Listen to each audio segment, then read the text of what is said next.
Secretary of State presiding over the biggest power grab since devolution began. Not further devolution. Was his colleague Adam Tompkins correct this morning when he said that the Scottish Tories are Unionists first and Conservatives second? They never wanted the Scottish Parliament to succeed, and now they're using Brexit to undermine it. What the position is very clearly, Mr. Speaker, is that the honourable gentleman and his colleagues want to break up our United Kingdom. I will defend our United Kingdom until my last breath.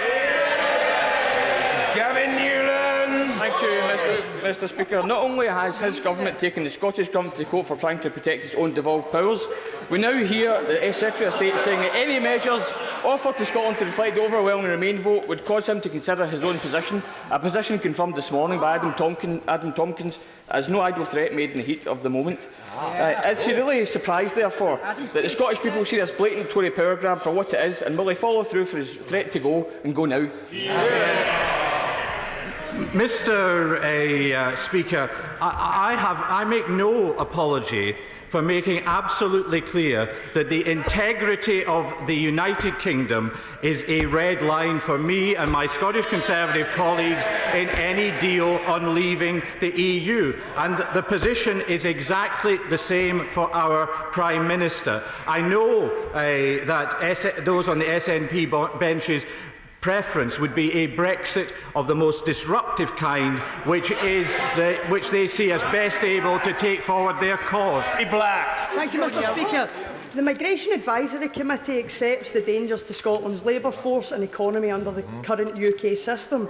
64% of Scottish voters now want to see immigration policy devolve to the Scottish Parliament. Given that we've seen the reality of the cruel system that the UK government have implemented, why not give the Scottish Parliament the right to do things differently?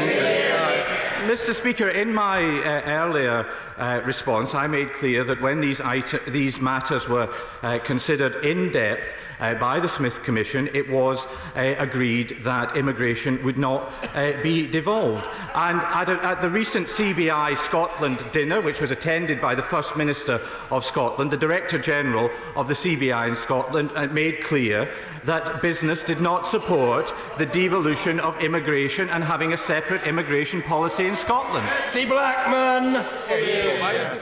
Mr. Speaker, if the Secretary of State really believes that he's fighting Scotland's corner, as he said in Holyrood magazine, can he tell us why he's currently supporting an agriculture bill that will see powers removed from the Scottish Parliament and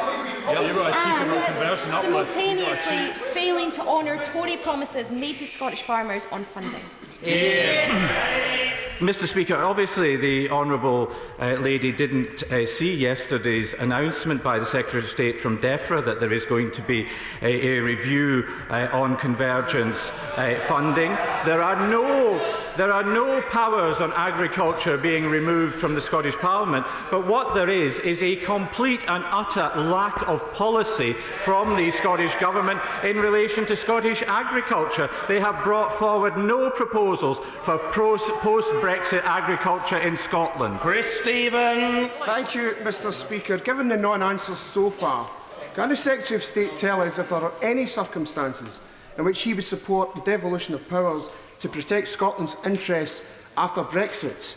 Or, given his threats to resign, is it not the case that he would rather resign his own position before supporting any measure aimed at ensuring Scotland is protected from a hard, right-wing Tory Brexit? Mr. Speaker, as far as I'm aware, there's only one party in this Parliament that has so far declared that it will support a no-deal Brexit, and that is the SNP. Nicola Sturgeon was very clear on... Order. The Secretary of State has been asked a question. The right honourable gentleman is answering the question. In that context, a lot of finger-pointing is at the very least discourteous to the Secretary of State. Secretary of State. Thank you, Mr. Speaker. As you may be aware, Nicola Sturgeon on Monday made clear that she will order SNP MPs in this Parliament to vote for a no-deal Brexit. And what they have to decide between now and then is whether they will blindly follow her through the lobbies or they will truly stand up for Scotland. Bill Grant. Thank you very much, Mr. Speaker. If I could refer to the fairy tale of a power grab, more than 100 powers which are currently held in Brussels are to be transferred to Holyrood after breakfast. Breakfast? After Brexit. The sooner the better. Does my right honourable friend agree that far from removing powers from Scotland, leaving the EU will actually give the Scottish Parliament far more power? Mr. Speaker, I will certainly use my best endeavours to ensure that those powers are transferred as soon after breakfast on the day we leave the EU as is possible. But my honourable friend is absolutely right. Only the SNP would complain that the Scottish Parliament will have significantly more powers after we leave the EU than it does today. There is an opportunity for the honourable member from East Renfrewshire to come in on this if he wants, because his question won't be reached. It's up to him. Paul Masterton. Thank you, Mr. Speaker. The devolution of significant amounts of welfare powers will represent a step change in the maturity of devolution in Scotland. Does he agree with me that in order for this to work for my constituents and his, it's absolutely vital that Scotland's two governments work together properly? Yeah. Mr. Speaker, welfare is an area where there is a very good track record of the two governments working together. We recently met in the Joint Ministerial Group on Welfare, which I co-chair, and we will do so again in the coming weeks. I think what people in Scotland clearly want to see is where the Scottish Parliament, Scottish Government are given additional powers, they use those powers. David Duckett. Thank you very much, Mr. Speaker. Does my right honourable friend share my concern that North East Scotland, the heartland of the UK fishing industry, received just 15% of grants made by the Scottish Government under the European Maritime and Fisheries Fund? And can he assure me that as we leave the EU, he will work with the Scottish Government to ensure that the fishing communities in the North East gets the funding it needs to make the most of the sea of opportunity?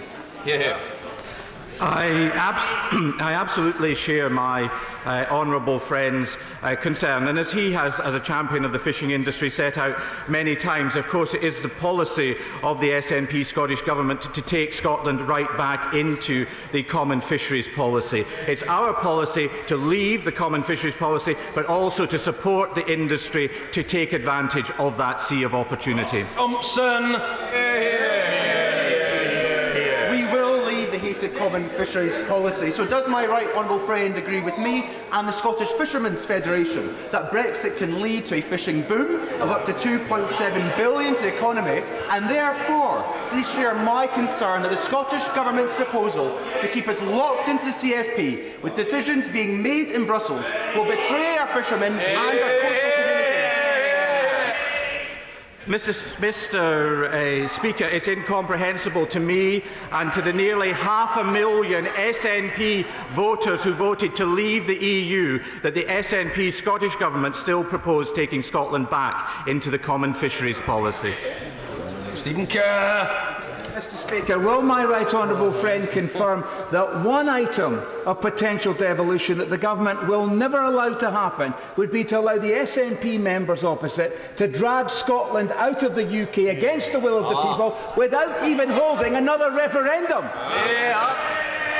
Mr. Speaker, you've heard me say many times at this dispatch box that I wanted a second independence referendum taken off the table. What I didn't mean was the honourable lady for Edinburgh South West solution that independence could somehow be declared without a referendum. Mrs. Emery-Trevelyan. Thank you, Mr. Speaker. Holyrood will gain powers after Brexit in agriculture, but the Scottish Government have decided not to put a schedule into the agriculture bill. This isn't only offensive and disrespectful to the Scottish farmers, but my farmers in Northumberland who have cross-border farms. It will be incredibly difficult for them to. Will the right honourable friend support me in trying to encourage them to actually put a schedule into the bill?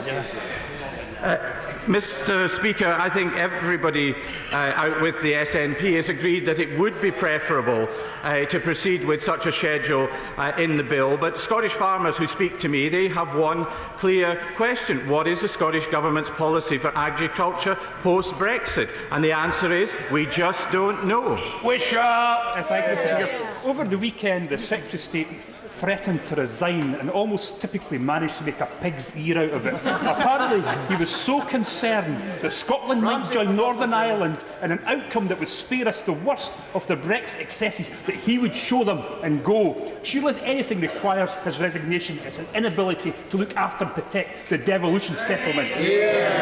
Mr. Speaker, what the honourable gentleman and his friends on those benches have to look the people of Scotland in the eye and tell them why they are voting for a no-deal Brexit.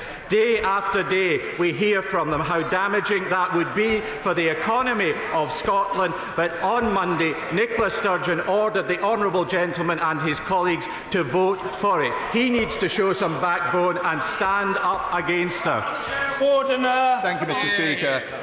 The Smith Commission was signed by all 5 parties in the Scottish Parliament. So does my right honourable friend believe that instead of debating powers, the SNP should get on and make use of the powers they already have? Mr. Speaker, it's quite clear that the people of Scotland want to see the extensive powers that were devolved in the Scotland Act and these powers that are coming forward in relation to leaving the EU used. And agriculture, as we've just been discussing, is a very good example. The Scottish Parliament will have these powers, but we have no idea how the Scottish Government will use them. Tommy Shepherd. Mr. Speaker, in his first answer, the Secretary of State referred to progress at the JMC on the common frameworks which will constrain the operation of devolved powers after Brexit. Can he update the House by saying in how many areas frameworks have been agreed, which are they, and by which date does he expect the remainder to be completed? Mr. Speaker, what I can advise the honourable gentleman, which he will be aware, that in the EU Withdrawal Act, the government is obliged to inform Parliament on those matters, and a report will be brought forward in the very near future. Tommy Shepherd. Sounds as if he doesn't know. The truth is that in only 4 of the 24 areas have frameworks been agreed, and it is now practically impossible for the exercise to be completed by the 29th of March. Given that the Secretary of State has threatened to resign, really this is something he should resign over, but if he doesn't resign, will he give an assurance here today to rule out the use of Section 12 orders to impose frameworks against the consent of the devolved administration? Mr. Speaker, I'm seeking to be helpful to the honourable gentleman and respectful to Parliament, because when the government is obliged to bring forward a report to Parliament, that's what it wishes to do, in which both his first and second questions will be answered. Leslie Laird. Thank you, Mr. Speaker. I would just ask for a moment of indulgence while I send congratulations to Kirkcaldy High School, who this week received the President's Award from COSLA as a right-respecting UNICEF school. So well done to everyone there. Mr. Speaker, the Secretary of State claims that protecting the integrity of the UK is the most important thing to him. The invisible man in the Cabinet even got a few headlines for himself this week by flip-flopping over his threat to resign. Sources close to him claimed he would resign, but he denied it himself yesterday. So let's be clear, yes or no? If there is a deal that creates a border in the Irish Sea and undermines the Union, will the Secretary of State resign? Mr. Speaker, I'm very surprised that the honourable lady should touch on the issue of resignation, since her resignation from Fife Council was such an unmitigated disaster for the Scottish Labour Party. Her colleagues on the benches opposite may not be aware, but the Scottish Conservatives won her seat. On the issue of a border down the Irish Sea, it is not acceptable to me or my Scottish Conservative colleagues. Well, it may have escaped the Secretary's notice, but it still leaves Labour in joint control of Fife Council. Mr. Speaker, he and his government have just run out of ideas when it comes to Brexit. So let me give him a little bit of advice. Take a step further and support Labour's suggestion for a customs union, because the Secretary of State says protecting the union is his top priority. But he was silent on English votes for English laws. He's made a mess of Brexit powers coming back to Scotland from Brussels. If he really wants to protect Scotland's place in the UK and stop a border in the Irish Sea, he should back Labour's plan for a customs union. So will he? Mr. Speaker, what I'm absolutely clear on is whatever kind of Brexit might be achieved, the worst possible alternative would be a Labour government for this country. Neil Rowley. Question 2, Mr. Speaker. Mr. Speaker, with your permission, I shall answer questions 2 and 11 together. Mr. Speaker, our position is clear on branch closures, that these should be commercial decisions, not those for the interference of politicians. But equally, Mr. Speaker, we do recognise some of the difficulties that constituents do face when this occurs, which is why we support the access for banking standards that takes a number of steps to both support and inform customers in that situation. Daniel Rowley. Mr. Speaker, RBS often say that to make up for them pulling out of a town, the local post office will carry up the services. But in Bonnyrigg, in my constituency, the post office is shut as well, and now many businesses fear that they're going to have to close. What is the Secretary of State doing to stand up for local communities in Scotland?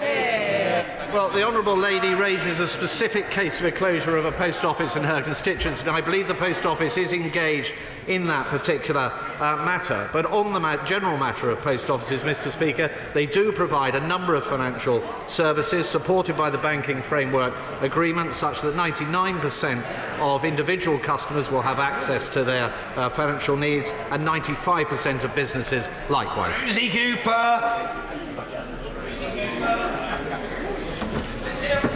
Edie. Sorry, thank you, Mr. Speaker. Given that, sorry, number 8. He has been grouped with number 2, as the Minister advised. So we look forward to hearing from the Honourable Lady on these important matters. She's now had time to think about it. Now. Thank you, Mr. Speaker. Sorry for the confusion. Given that RBS is 63% owned by the taxpayer and the majority of branch closures are in Scotland or the northwest of England, can the Minister tell us, what does the taxpayer get for their money, if not banks and banking services? Well, the Honourable Lady is quite right to raise the issue that of the taxpayer supporting the Royal Bank of Scotland to the tune of some tens of billions of pounds, and it is quite right that the government therefore expects the bank to show profitability and to come back into economic health. And our overarching principle is that the best way of achieving that is to leave commercial organisations such as the Royal Bank of Scotland to be in charge of their own affairs rather than being subject to political interference from ministers. Kirsten Hare. Mr. Speaker, does my honourable friend agree with me that it was wrong of the Royal Bank of Scotland to turn their back on rural areas such as Angus, specifically when online banking is simply not viable because the SNP government in Edinburgh have not been fast enough at rolling out broadband? Well, the Honourable Lady makes a very important point about the speed of broadband rollout, but of course we here in our government here in Westminster on the broadband issue have recently made available £1 billion across the UK to stimulate market delivery of fibre and mobile coverage. Thank you, Mr. Speaker. Like rural Scotland, rural Cheshire has suffered from a number of branch closures that have left constituents without access to services that can only be provided by banks. What can be done by the Minister to ensure that my constituents can get access to those services? Well, as I have outlined, Mr. Speaker, we are supportive of the access to banking standard, but in addition to that, post offices have received considerable support from this government. They are able to provide a lot of the financial services that individuals and businesses require, and it is the case in rural areas, for example, Mr. Speaker, that 99% of residents are within 3 miles of their nearest post office. Gaffney. Question number 4, Mr. Speaker. Yes, Mr. Speaker. Gaffney. Thank you. Mr. Speaker, thank you very much. The Labour Party, the people of Coatbridge, Christen and Bellshill in Scotland will want PIP assessments scrapped immediately. They are cruel, callous and entirely inhumane. So will the Secretary of State agree with me to scrap them? Yeah. Mr. Speaker, what I can advise the honourable gentleman is that the Scottish Government have had legislative competence for PIP since May 2017 as part of this Government's continued commitment to implement the Smith Commission. The Scottish Government have requested the UK Government continue to be responsible for PIP until the Scottish Government is ready. Paul Sweeney. Thank you, Mr. Speaker. On top of the misery that PIP reassessment is causing, by the end of the year, the number of people on universal credit across Scotland will jump from 91,000 to almost 500,000. The 13 Scottish Tory members represent 82,000 people still to move on to universal credit, and even the DWP Secretary now admits that many will find themselves worse off. Is the Secretary of State going to continue to let the poorest people in Scotland down, or will he have the gumption to resign unless this cliff edge rollout is sorted out? Mr. Speaker, well, of course, the honourable gentleman and others will have the opportunity to debate universal credit later in the day. But I am satisfied in relation to my constituents in Scotland that universal credit is the right approach in terms of allowing people to move into work, and work is the best way out of poverty. Christine Jardine. Thank you very much, Mr. Speaker. Every week I am approached by constituents who have been threatened with having their PIP either taken away completely or reduced. Does this result in serious mental health impact and stress? Does the Secretary of State agree with me that the interviews are simply not fit for purpose and should be scrapped and reassessed? Mr. Speaker, as ever, if the honourable lady has specific cases or instances to bring forward, I know that the DWP are always seeking to improve the process, and will look to hear what she has to say. Alan Brown. Number 5. Well, Mr. Speaker, the government is entirely committed. The government is entirely committed to the Scottish whisky industry, an industry that exported 1.2 billion bottles in 2013 and raised £4.3 billion for the UK economy. We have provided cuts and freezes and duties since 2013 that have resulted in a bottle of Scottish whisky being £1.19 lower than it would otherwise have been. Alan Brown. Thank you, Mr. Speaker. Until Brexit, the biggest threat to the growth of the Scottish whisky industry has been his department using it as a cash cow. It's absolutely imperative there's another freeze on duty in whisky in this budget. Can he confirm if the Secretary of State for Scotland has made representations to his Cabinet colleagues calling for a duty freeze? Well, the honourable member has entirely overlooked the considerable support that we have already provided by way of duty cuts and freezes since 2013, support that actually in total sums up to a total of £4 billion. We will continue going forward to support this vital sector, recognising its contribution to both the economy of Scotland and also the wider United Kingdom. Pressing away. Mr. Douglas Ross. Mr. Speaker, in the last 5 years, the Scottish whisky industry has invested over £500 million in capital projects in Murray and across the country. Does my right honourable friend agree that this shows how important a good budget for Scotch whisky is for Scotland and the UK economy? My honourable friend, Mr. Speaker, is entirely right, and this is another example of why we should support the Scottish whisky industry. And I have received many representations, not least from members on this side of the House who represent Scottish constituencies, standing up for Scottish whisky and making sure that we make the investments we need going forward. Murray. Speaker, the financial services sector is also critical for the Scottish economy and also my constituents in Edinburgh. But none of the government's Brexit plans mention the service sector. So what can the Minister say to the financial services sector in Edinburgh and my constituents whose jobs depend on it about what the government's strategy is for the service sector post-Brexit? Reference to whisky. Well, Mr. Speaker, if I interpret that as financial services specifically around whisky, the answer will be the same as financial services generally, which is that this government is committed to achieving a Brexit deal with the EU 27 that is in the interest of this country, that keeps trade flowing, and that we make sure that we have an implementation period which will provide the opportunity for consistency and certainty going forward. Order. Questions to the Prime Minister. Mrs. Cheryl Murray. Question number 1, please, Mr. Thank you. Thank you, Mr. Speaker. This morning I had meetings with ministerial colleagues and others. In addition to my duties in this House, I shall have further such meetings later today. Mrs. Cheryl Murray. Thank you, Mr. Speaker. In the public interest, will my right honourable friend, the Prime Minister, publish in full all of the government's European Union exit modelling? But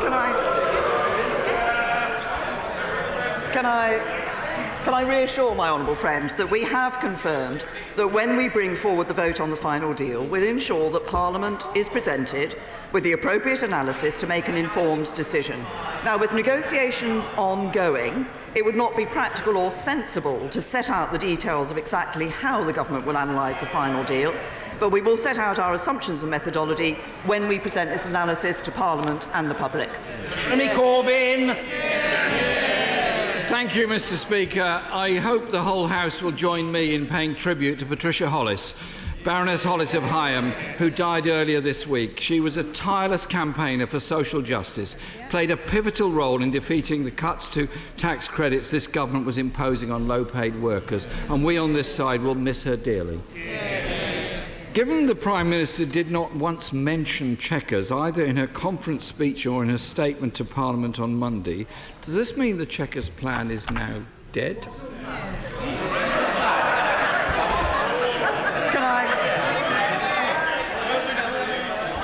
Can I first of all say to the right honourable gentleman that I join him, and I'm sure the whole House joins him, in expressing our sincere condolences to the family of Baroness Hollis. She was an outstanding parliamentarian, and I'm sure members from all sides of the House will remember how she was a dedicated champion for the poorest and most disadvantaged in our society. He asked me if the Chequers plan was dead. The answer is no. Jeremy Corbyn. Well, Mr. Speaker, that's most interesting because the International Development Secretary and the Work and Pensions Secretary have both refused to say that they back the Chequers plan. Maybe she could share a pizza with them and see if that can sort it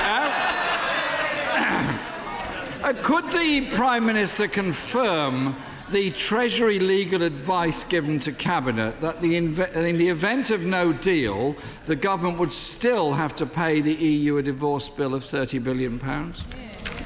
Can I say to the right honourable gentleman, we've been very clear throughout the negotiations in relation to the financial settlement that led to the figure of around £39 billion that appeared following the December joint report, that this is a country that honours its legal obligations, and we will do exactly that.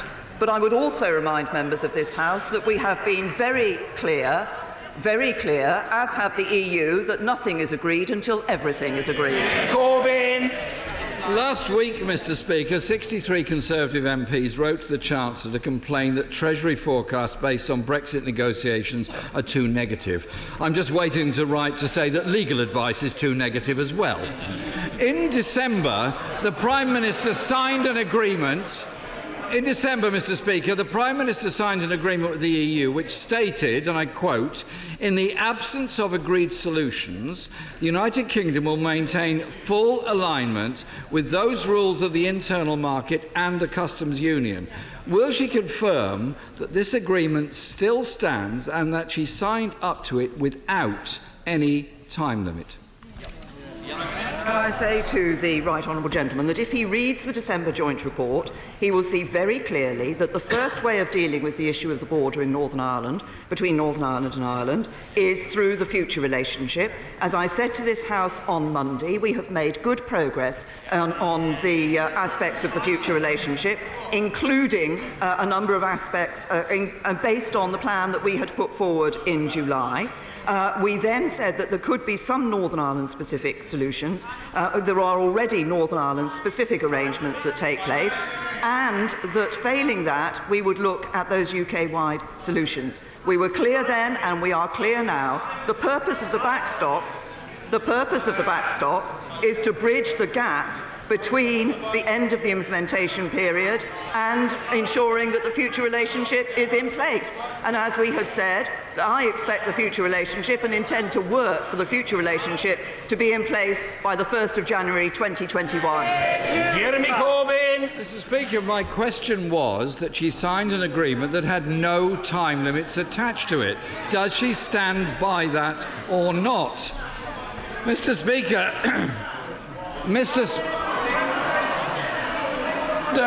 we don't need heckling from either side. It's not in keeping with good order and demonstrations of respect from whichever side it hails. Jeremy Corbyn. Speaker, it's very strange the way a member every week hides behind the gallery there in order to shout and hurl abuse. Mr. Speaker, the car industry... Order. I know I say it every week, say it again. The questions will be heard and the answers will be heard. That is the situation. Jeremy Corbyn. Speaker, the car industry is clear that it needs a new customs union in order to secure investment in British manufacturing. Vauxhall recently said they would continue to invest, but there are limits. Those limits are customs barriers. Jobs are at risk. Why won't the Prime Minister back a customs union supported not only by Labour and trade unions but by businesses and, I suspect, a majority in this House to protect those jobs? Can I say to the right honourable gentleman what the automotive industry and indeed other industries such as aerospace have said is that they want to see frictionless trade across the borders.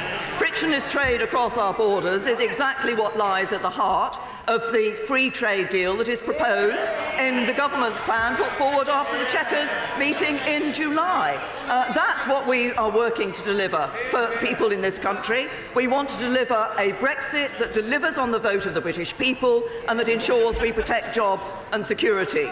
And what would Labour deliver? They're havering around, they think free movement could still continue. That won't deliver on the vote of the British people.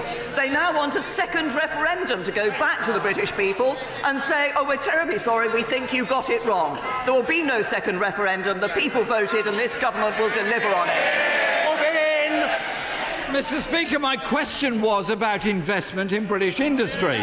Jaguar Land Rover is holding off investment until it knows the terms of a deal. Jobs are at risk and manufacturers and skilled workers have little confidence in this government because it cannot even agree amongst itself. Last week,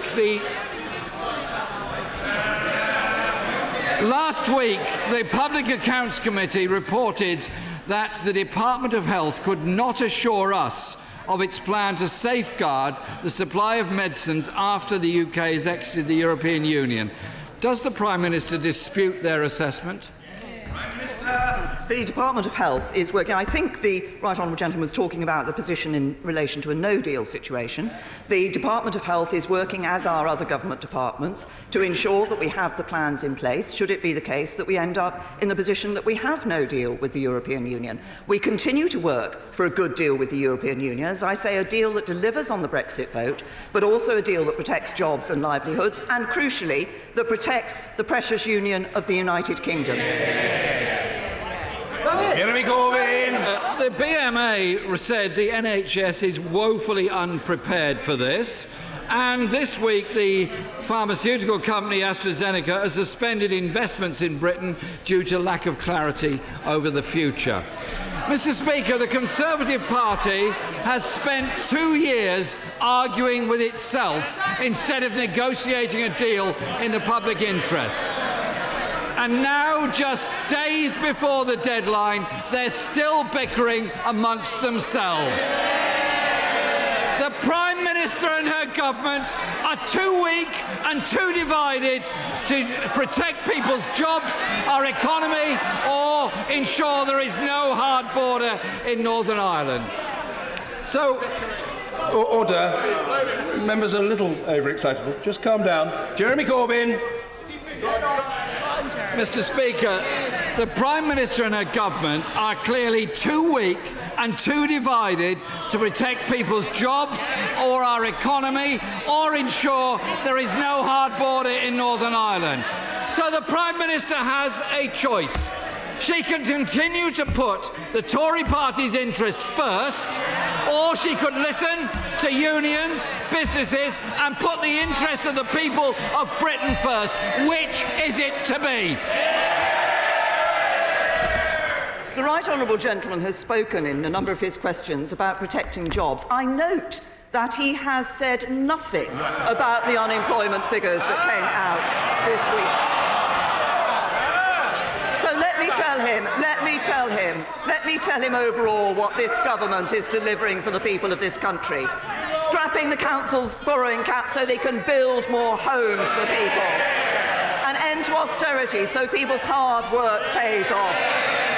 Freezing fuel duty for a 9th year so there's more money in people's pockets.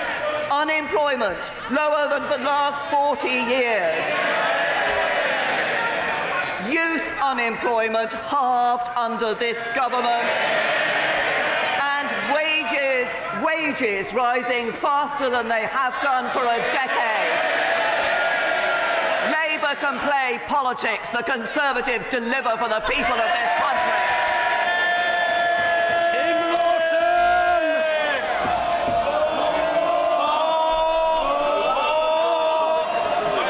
There will be more, and it will be from Mr. Tim Lawton.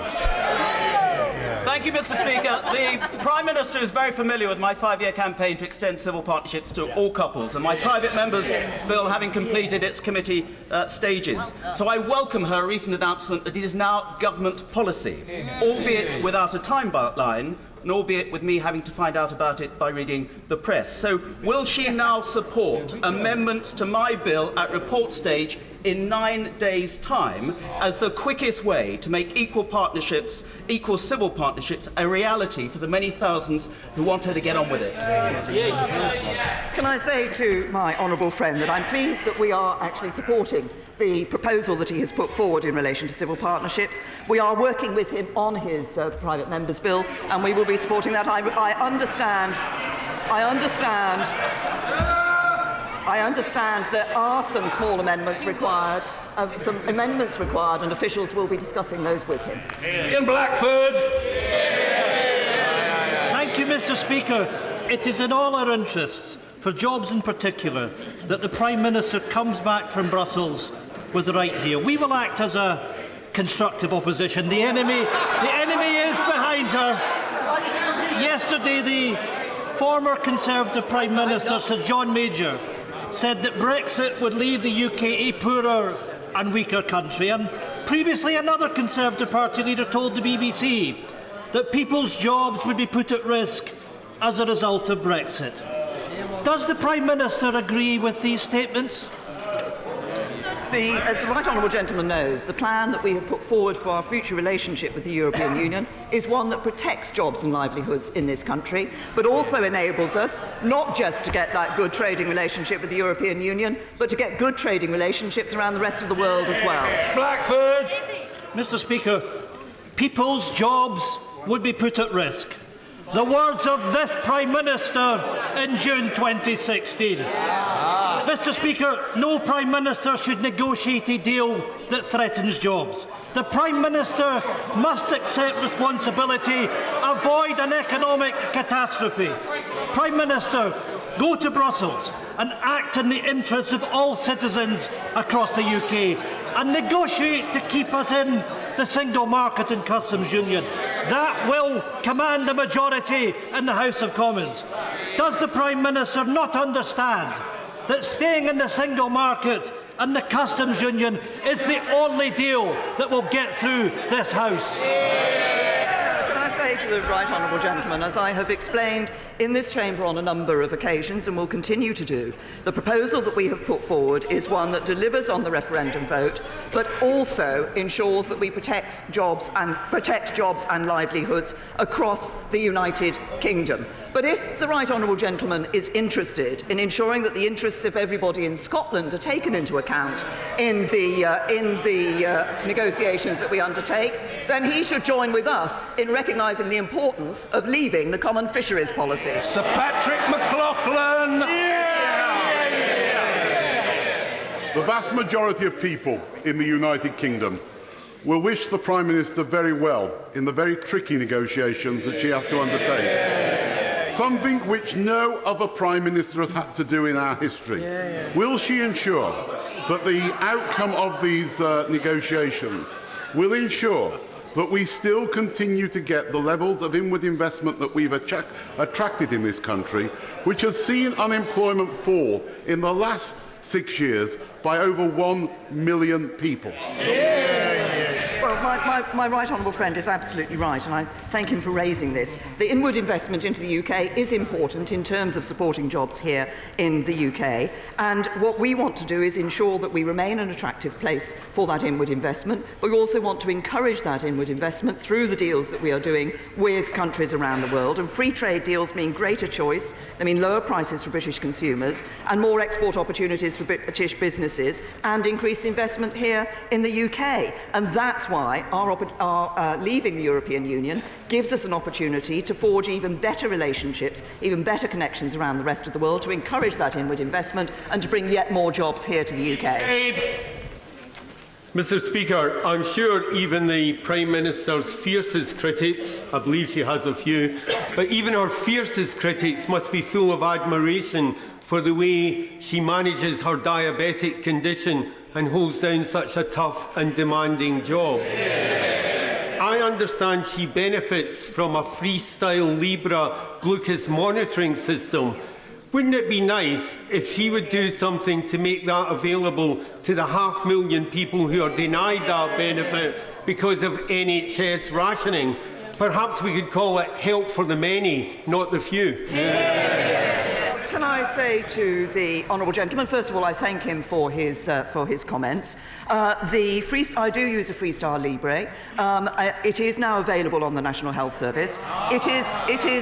But I would say to the honourable gentleman, it is not the only means of that continuous glucose monitoring that is available on the NHS, and there are other means that are available. In fact, I saw a letter from a young girl yesterday, from a child, who had written in to say she'd started on the Freestar Libre, but then because of the hypos that she was having, she's actually been moved on to a different glucose monitoring system. So it isn't the case that there's only one system that is the right one for everybody. What's important is that those systems are now available on the NHS.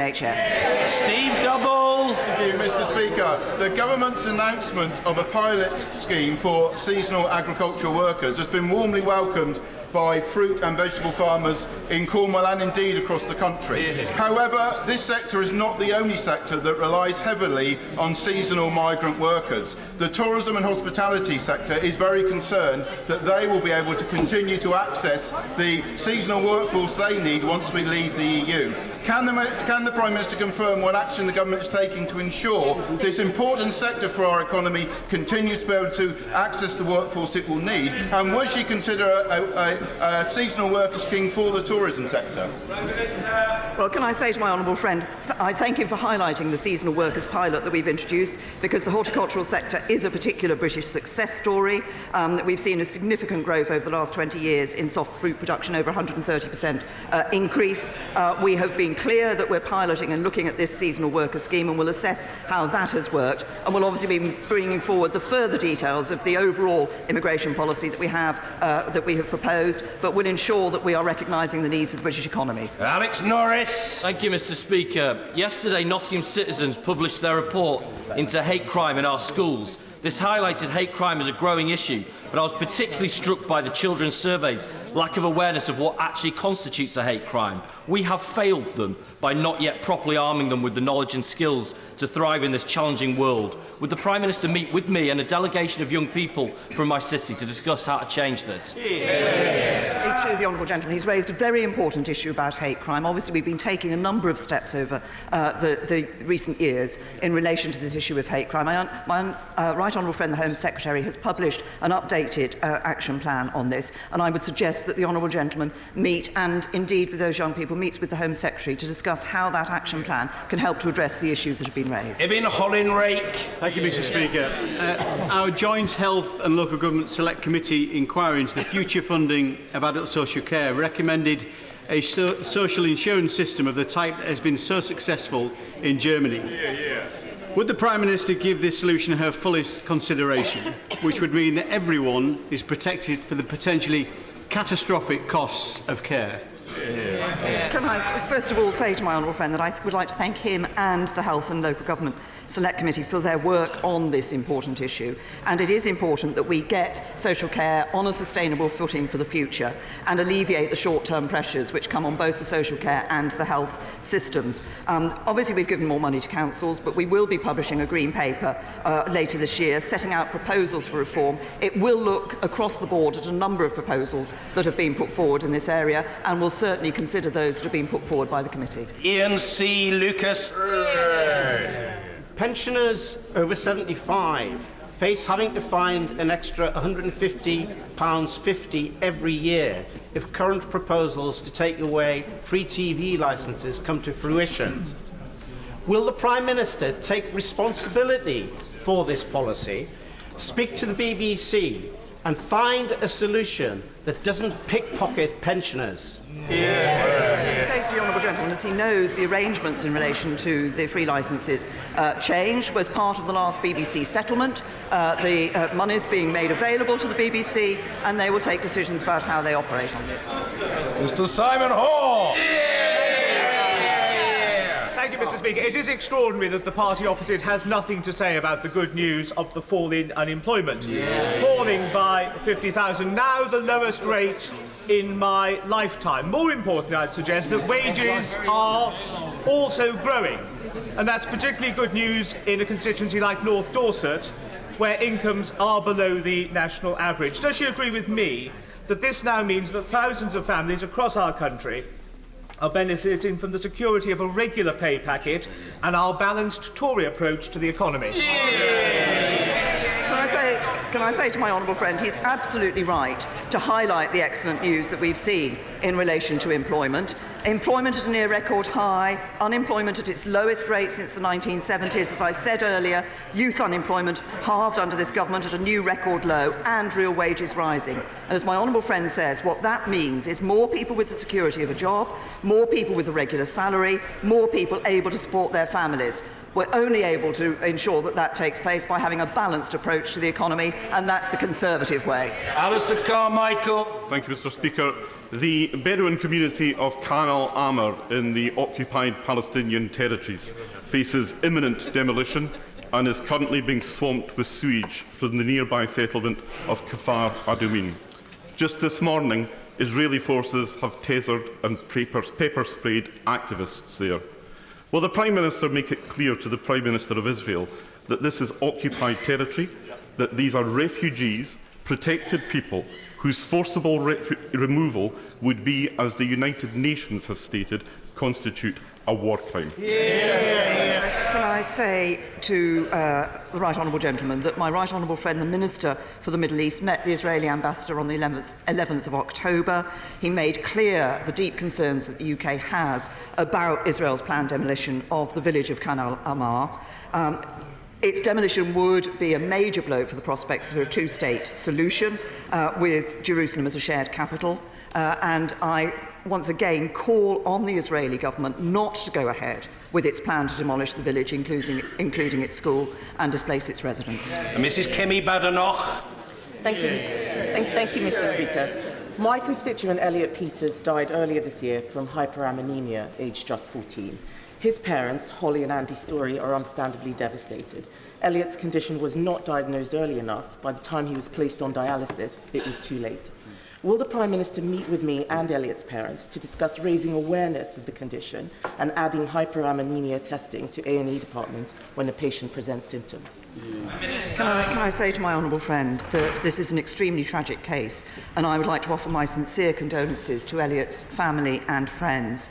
I understand that this is a condition that's associated with an inherited metabolic condition, some of which are very rare, and staff aren't always on the lookout for symptoms of such rare conditions. But we are committed to making sure that the NHS always seeks to learn when things go wrong to ensure that such tragic events can be prevented for future parents. And I'm sure that a minister from the Department of Health and Social Care will be very happy to meet with my honourable friend and Elliot's parents to discuss this. Pete Wishart. In the face of clear breaches of electoral law where the Vote Leave campaign might just have cheated its way to victory, the police refused to undertake a criminal investigation because of what they say is political sensitivities. This comes on top of all the issues of unaccounted dark money sustaining the Scottish Conservatives. Does the Prime Minister believe that our electoral laws are fit for purpose, and what will she personally do to ensure that our democracy is defended from those that would seek to circumvent it? Can I say to the honourable gentleman that, as he will know, the Electoral Commission is an independent regulator accountable to Parliament and not to the government. And there's a very important constitutional principle in this country that politicians do not interfere with police investigations, and everyone is innocent if and until proven guilty in a court of law. But we will be considering wider implications for government policy. We'll review very carefully the Electoral Commission's recent report on digital campaigning, the Information Commissioner's recommendations on the use of data in politics, and of course the DCMS Select Committee is conducting the inquiry and will look at their recommendations when they can conclude. But as regards the vote in relation to the referendum, I must remind the honourable gentleman that 17.4 million people voted to leave the EU on a turnout of 3/4 of the electorate, and it is up to this Parliament, this government, to deliver on that mandate. Alan Mack. Thank you, Mr. Speaker. I welcome the government's extra funding for our NHS. Can my right honourable friend ensure that some of this new money is used to improve and upgrade NHS technology, which can both save more lives and improve patient care? Well, can I first of all thank my honourable friend for the report on the use of technology in the NHS. We are dedicated to using this new funding to support technology transformation and modernisation. There's capital funding that is being provided to the NHS to upgrade equipment, to construct new buildings, to refurbish existing ones. In the 10-year plan, we want to see the NHS embracing the opportunities of technology so we can not just improve patient care but save more lives and deliver healthcare more efficiently. Paul McDonough. Thank you, Mr. Speaker. In Mitcham and Morden, Brexit means that the Wilson Hospital will not reopen after funders pulled out due to economic uncertainty. Goodness knows how many communities are now going to lose their health centres and GP surgeries. We must have missed that Brexit bus. Will the Prime Minister give Mitcham and Morden a people's vote on Brexit so that we can save our hospital, or will she today guarantee the reopening of the Wilson? Well, can I say to the honourable lady that, as we announced earlier this year, we have asked the NHS to produce a 10-year plan. We will be providing a multi-year funding settlement for the NHS, and within that we are able to provide extra money to the NHS as a result of not sending vast amounts of money to the European Union every year when we leave the European Union. That is an advantage of Brexit. On Howell. Thank you, Mr. Speaker. Would the Prime Minister join me in acknowledging the tremendous amount of hard work from the Team Remembers project in my constituency? 300 people have travelled 150,000 miles to commemorate all of the 212 who lost their lives in various conflicts. Can I say to my honourable friend, I'm very happy to join with him in commending all those who have undertaken those journeys and ensured that that remembrance continues. It is very important that we are able to recognise the contributions that people have made in conflict. Jamie Stone.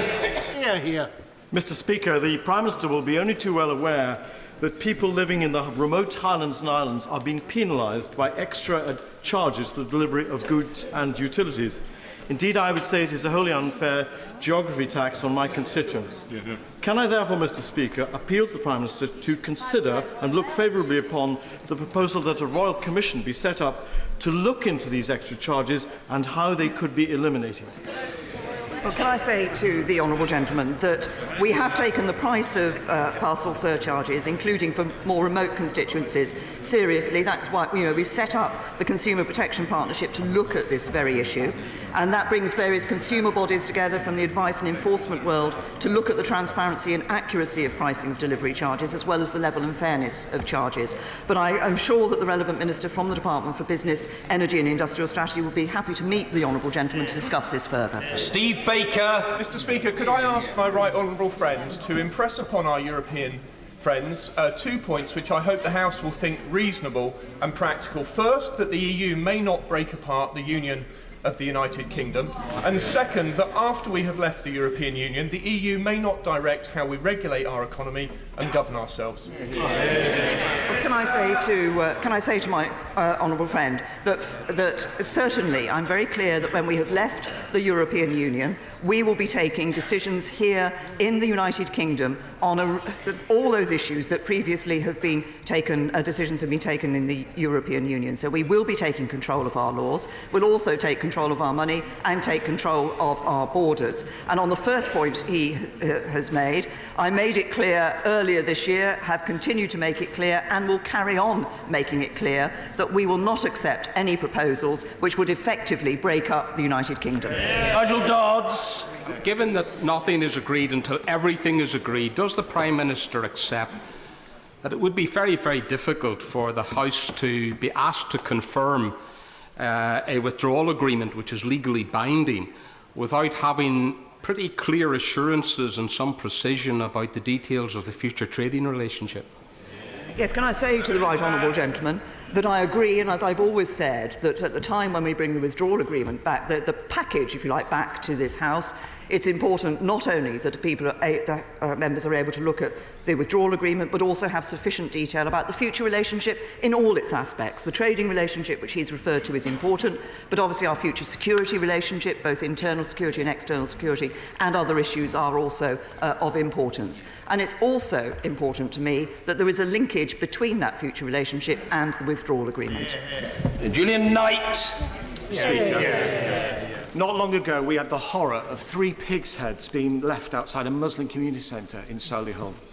Then the EDL thugs came to my proud multicultural town and we turned our backs on them. In this light, will the Prime Minister join me in condemning utterly the actions of a Solihull Green councillor, as reported in the Birmingham Mail, who has written a guide on how to attract and trick BNP voters?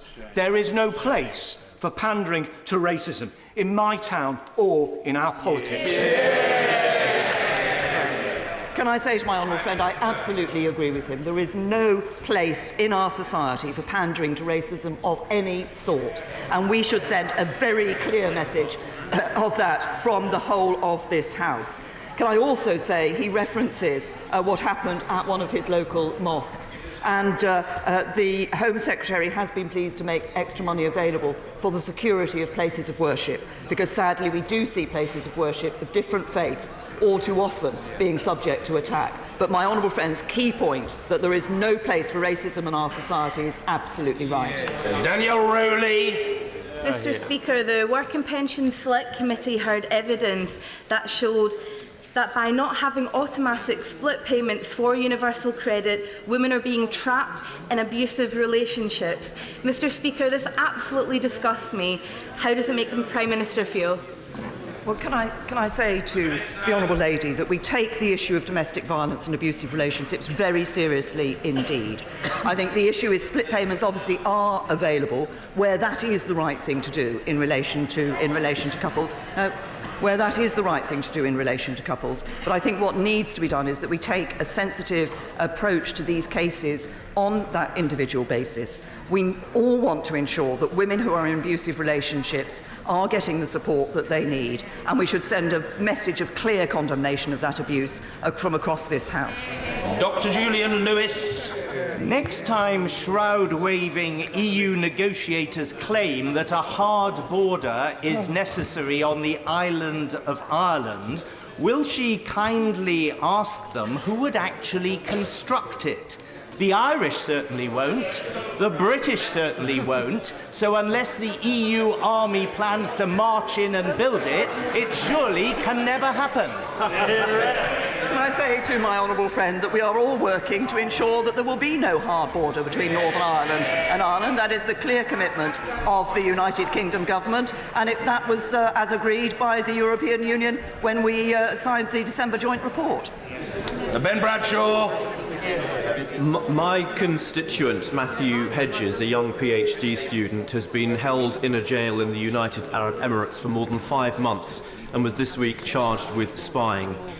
Will the Prime Minister ensure her government makes quite clear to the UAE that Matt was in their country doing academic research and nothing more? And will she also ensure that he receives full consular and legal support, a fair trial, and can return to his wife Danny in England as soon as possible? So, to the right honourable gentleman, obviously this is a very difficult and distressing time for Mr Hedges and for his family. Foreign Office officials are supporting Mr Hedges and his family and have raised the case with the Emiratis at the highest levels. My right honourable friend, the Foreign Secretary, has personally raised this case with his Emirati counterparts. We are in regular contact with the Emiratis regarding Mr Hedges' health and well-being, and we're continuing to push for consular access to ensure that he is given the support that he needs. John Barron. In welcoming the Japanese Prime Minister's suggestion that we could join the Trans-Pacific Partnership when we leave the EU, and in wishing her well in the future negotiations that are upcoming, could she please confirm that our joining and fully participating in the TTP will not be hindered by the common rule book of the Chequers Agreement, and that the whole of the United Kingdom will benefit? Well, can I say to my honourable friend, I've been pleased to discuss the matter of our potential membership of the TPP with the former Australian Prime Minister and with the Japanese Prime Minister. And I'm very pleased that the Australian government and the Japanese government are welcoming to us in joining that. And one of the issues that we looked at when we put forward our proposals for our future trading relationship with the European Union was precisely whether it would mean that we could not join the CPTPP, and I'm happy to reassure my honourable friend that we would be able to join the CPTPP with the relationship that we've put forward in the government's plans. Theresa Pearce. Thank you. My constituent came to see me earlier this year about being sexually harassed at work by a co-worker. Despite many months of meetings with her HR and line management, she's being treated like the problem rather than the victim. Could the Prime Minister advise me what I can do to help my constituent return to work and feel safe when her employer is this House?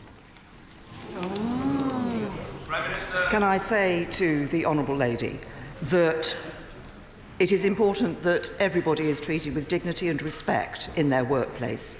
There is no place for bullying, for sexual harassment or abuse in any workplace, and that includes in this Parliament. I'm sure we're all very concerned at the report that Dame Laura Cox has brought forward. We have been working on this issue here in this House, and I would particularly commend my right honourable friend, the Leader of the House, who has been working tirelessly on this issue to try and change our culture and practices here in this House. I hope that there will be a very serious, a very full response and a proper response to Dame Laura Cox's report. This should worry all of us. And what I want to see is a situation where the Honourable Lady's constituent is able to ensure that she can come to work in this House, be treated with dignity and respect, and not be subject to bullying, harassment or abuse. Luke Graham. Mr. Speaker. Mr. Speaker, the UK Agriculture Bill is currently before this House. Wales, England and Northern Ireland are parts of it, but due to the SNP, Scotland is excluded and isolated. Will my right honourable friend commit this government to working with all parties to deliver an agriculture bill that will guarantee Scotland and my constituents are not left behind? Well, can I say to my honourable friend, he raises a very important point, and I'm very happy to give him that assurance that we will work with parties in this House to ensure that Scotland is not left behind, and that we have an agricultural bill that actually works for all of us and for all our agricultural sector. And finally for today, Ivan Lewis. The Prime Minister has an admirable sense of duty. So will she be honest about Brexit?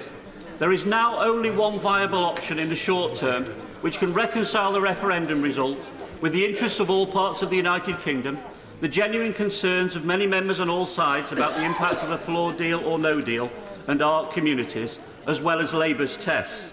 We should join EFTA and the EEA and seek EU agreement to remain in the customs union for a specified period from the date that we leave, making it clear that on joining the EEA we will exercise our right to put an emergency brake on free movement of labour.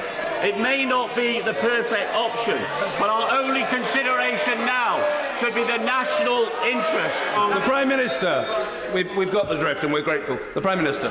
The only consideration for this government is the national interest. That is why we have put forward a proposal that delivers on the vote of the referendum, that ensures that we leave the European Union on the 29th of March 2019, that we will no longer send vast sums of money annually to the European Union, that we will take control of our laws, control of our borders, that there will not be the jurisdiction of the European Court of Justice in this country, that free movement will end, but that also protects jobs and livelihoods and protects the Union of the United Kingdom. That is in the national interest, and that is what the government has proposed. Thank you. Order.